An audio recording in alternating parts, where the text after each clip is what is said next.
I heard a story recently about a foreman in a steel factory who'd been there for like 32 years. Never missed a day, never missed a call. Everybody in that factory trusted him. And then the plant installed a bunch of sensors, things that took automatic reads for everything in his workflow. The first week, those sensors flagged something that was wrong. It was really too small for the foreman to even mention. The second week, these sensors flagged that same thing again. Nothing.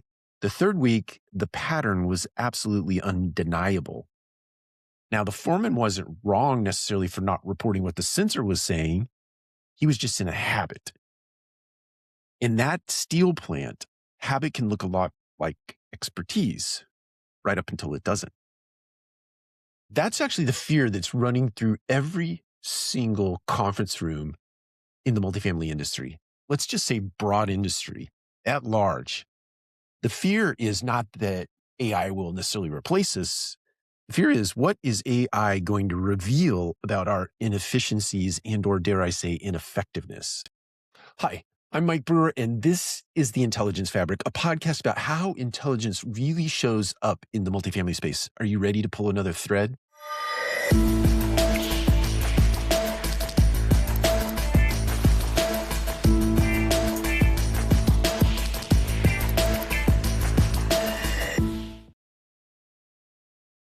Today, I want to talk to you about what actually happens when a property management organization adopts an intelligence system or an intelligence fabric into the organization. Many times they frame it as sort of this augmentation of team members, or it's going to provide faster insights for us or make even better predictions about our business and our outcomes, or we'll be able to automate those decisions. That's really not the whole story. When you put AI into your workflows, it accelerates the pace, but it also reveals the way that your decisions are made in your organization. It surfaces the bias. It highlights all the inconsistencies. And I imagine there are lots of inconsistencies in the way that many people in your organization apply the SOPs. Many times because they're just buried in weird systems or in the heads of individuals that are responsible for creating the outcomes using those systems. It's kind of like a tribal knowledge thing. Or that one person who has that one spreadsheet that's locked down with that one password. How many of you are familiar with that? Where leaders once operated like in this ambiguity, connected intelligence actually creates quite the contrast. It creates real visibility, which creates real vulnerability. And that contrast is really clarifying. It's borderline scary, but we're here, whether you like it or not. Let's think about what happens when attribution finally works. You've been told and you've been telling people for who knows how long that your website is driving 60% of your traffic. It's kind of like the old drive-by. Everything was drive-by before the advent of the internet and our ability to click on a drop-down that tells us that it comes from the website instead. So what do you do with that? You actually maybe underfund your Google ads or other sources and make real considerable budget cuts based on what your CRM is telling you or your PMS is telling you. Then you lay the intelligence fabric on top and it tells you about the actual journey. It tells you about the first click, the return visit, the competitor comparison, right through to the lease. And guess what? That story completely changes. It wasn't your property website that was driving 60% of your leads. It was actually stealing credit from other sources that were actually driving those leads. So we finally have leadership insights. And just think about that. That makes you and your team very credible. Frankly, absolutely remarkable.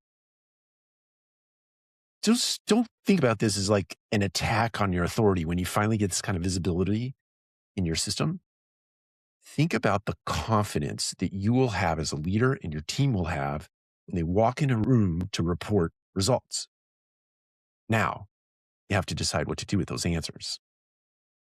This is where judgment comes back in. Now, remember that word. That's a very important word. But judgment looks different today than it used to. Judgment used to mean, I have the answer. And in an AI-enabled organization, judgment means I understand the system well enough to know the right questions to ask or to interrogate whatever the answer is. That's a very different posture. Sounds less like dominance and more like discernment. When pattern recognition runs faster and more precisely than any analyst can ever deliver, what's left for you as a leader? Words like context and ethics and trade offs and responsibility come to mind for me. In other words, the parts that were always theirs, the parts that never should have been buried under 40 hours of manual reporting and gut feel attribution.